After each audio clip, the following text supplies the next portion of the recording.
Okay students, hello, कैसे हैं सभी। तो स्टार्ट कर रहे हैं बेटा क्लास 12 पॉलिटिकल साइंस बुक 2 का फर्स्ट चैप्टर, जिसका नाम है चैलेंजेस ऑफ नेशन बिल्डिंग। कि किसी देश को बनाने में, किसी कंट्री को इस्टेब्लिश करने में क्या क्या हमें समस्याओं का सामना करना पड़ सकता है, क्या क्या डिफ़िकल्टीज़ होती है। तो कुछ इंपॉर्टेंट पॉइंट के साथ स्टार्ट करेंगे। जैसे इंडिया को इंडिपेंडेंस मिली at the midnight of 14-15 August 1947 को। तो ध्यान रखना, 14-15 अगस्त की मिड नाइट को मिली थी, ठीक है। इसीलिए पाकिस्तान जो है अपना इंडिपेंडेंस डे मनाता है 14 को, और हम बनाते हैं अपना इंडिपेंडेंस 15 को, क्योंकि हमारी ट्रेडिशंस के अकॉर्डिंग जब सनराइज़ होता है तो जब ही से दिन चालू होता है। तो मिडनाइट को हम नहीं मानते, 14 गायब हो गया, इसकी वजह से कब मिली, 15 को। और पार्टीशन ऑफ ए कंट्री, हमारे देश को स्वतंत्रता तो मिली, इंडिपेंडेंस तो मिली, लेकिन उसके साथ हमारे देश का बंटवारा भी हुआ था। और हमारी कंट्री 3 पार्ट्स में टूट गई थी, 3 देशों, अलग अलग देशों में टूटी थी।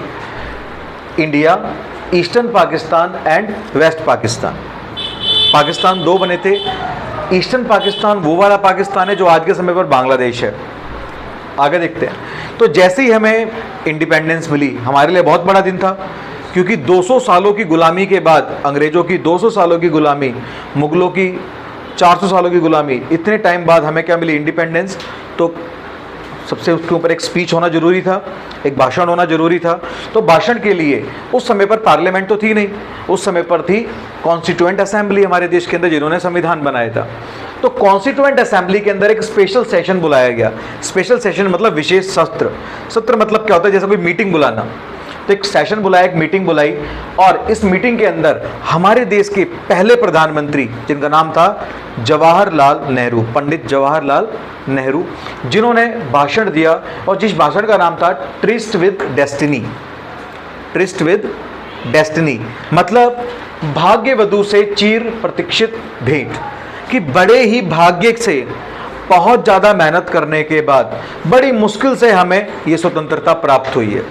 इसका मतलब दोबारा सुनो, भाग्यवधु से चिर प्रतीक्षित भेंट का मतलब है, भेंट मतलब मुलाकात, ठीक है, और चिर प्रतीक्षित मतलब बड़े ही ज़्यादा मेहनत के बाद, बहुत ज़्यादा आंदोलनों के बाद, बड़ी समस्याओं के बाद हमें क्या प्राप्त हुआ है, भाग्य से स्वतंत्रता। तो इसको, इस भाषण का नाम था उनका। और ड्यूरिंग स्ट्रगल ऑफ इंडिपेंडेंस, जब भारत के अंदर स्वतंत्रता के लिए, इंडिपेंडेंस के लिए स्ट्रगल चल रहा था, स्ट्रगल के समय पर सभी लोग 2 बातों पर एग्री थे। पहली बात तो ये कि जब भी आज़ाद होंगे, whenever we got independence, we will adopt democratic policy, मतलब डेमोक्रेटिक सिस्टम को फॉलो करेंगे, डेमोक्रेटिक रूल को फॉलो करेंगे, लोकतांत्रिक पद्धति को फॉलो करेंगे। Government will work for the welfare of all social groups. Government जो भी बनेगी वो किसी भी एक समाज के लिए नहीं बनेगी, वो सभी के लिए काम करेगी। जितनी भी सोसाइटीज बनेगी हमारे देश में, सबके लिए काम करेगी। अब अगला टॉपिक, जो फ्रेश टॉपिक, ये हमारे एग्जाम के अंदर डायरेक्ट क्वेश्चन देखने को मिलता है कि what are the challenges of a new nation. एक नए राष्ट्र के लिए, एक नए देश के लिए क्या क्या चुनौतियां हो सकती हैं। और हमारा देश भारत एक नया राष्ट्र बनने जा रहा था। जब आज़ादी मिली, आज़ादी से पहले हमारे देश के अंदर 565 छोटे छोटे राजा थे, छोटी छोटी रियासतों के राजा थे। तो वो तो देश नहीं कहलाता था, वो तो एक बड़ा एम्पायर, साम्राज्य कहलाता है, अलग अलग उसमें राजा थे। लेकिन पहली बार देश कहलाने वाला था, तो क्या चैलेंजेस थे हमारे सामने। तो किसी भी कंट्री के सामने ये चैलेंज होते हैं। तो पहला चैलेंज था challenges of unity and integrity, एकता और अखंडता की चुनौती। इसका मतलब हमारे देश के अंदर लोगों में एकता होनी चाहिए, लेकिन कहाँ से होती। हमारे देश में तो भाषा, संस्कृति, धर्म, जाति के आधार पर लोग बटे हुए थे। 1600 से ज़्यादा भाषाएं बोली जाती है, 5-6 से ज़्यादा बड़े बड़े धर्म है हमारे पास, हजारों जातियाँ हैं हमारे पास। तो इतनी ज़्यादा डाइवर्सिटी के साथ लोग बटे हुए हैं, तो उनको एक करना, उनको टूटने ना देना। इंटीग्रिटी मतलब अखंडता, उन्हें टूटने ना देना। यूनिटी मतलब उनको एक करना। तो ये बहुत बड़ा चैलेंज था। फिर इसके बाद इस्टेब्लिशमेंट ऑफ डेमोक्रेसी। चलो जैसे तैसे हम एक हो गए, भारत कहलाए, और फिर वहाँ पे डेमोक्रेसी को इस्टेब्लिश करना। लोगों को आदत तो क्या नाम है, राजतंत्र की थी। राजतंत्र के बाद मुगलों के शासक की थी, मुगलों शासकों के बाद फिर कॉलोनियलिज्म मतलब कि उपनिवेशवाद का, साम्राज्यवाद की आदत थी। तो डेमोक्रेसी को अपनाना, डेमोक्रेसी को स्टैब्लिश करना, ये भी एक बहुत बड़ा चैलेंज था। अब हमारे देश के अंदर इंडिया ने एक पॉलिसी अपनाई कि हम पार्लियामेंट्री फॉर्म ऑफ गवर्नमेंट अपनाएंगे।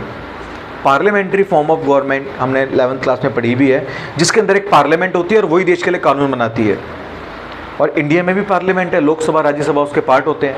और डेमोक्रेटिक रिप्रेजेंटेटिव मतलब डेमोक्रेसी ऐसी जिसमें हमारे चुने हुए लोग होंगे, हमारे रिप्रेजेंटेटिव्स होंगे, हमारे मंत्री वगैरह होंगे। और provide fundamental rights and right to vote to all. तो जो सरकार बनेगी इसको चुनने के लिए लोगों को राइट टू वोट दिया जाएगा और फंडामेंटल राइट्स मिलेंगे सभी लोगों को। फंडामेंटल मतलब वो जरूरी राइट्स जिसके साथ किसी इंसान की डेवलपमेंट इंश्योर करी जा सके। आगे है डेवलपमेंट बेस्ड ऑन इक्वालिटी। अब डेवलपमेंट करेंगे हम अपनी कंट्री की, लेकिन उसके अंदर इक्वालिटी को भी फॉलो करना जरूरी है।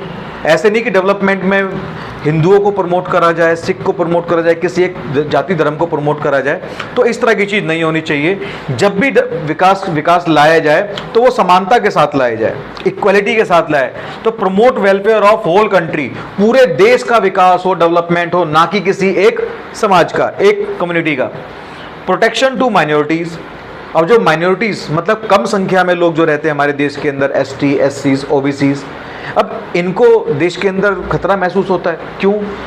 जो मेजॉरिटी कम्युनिटी है इनकी बात सुनती नहीं, सरकार बना नहीं पाते ये लोग।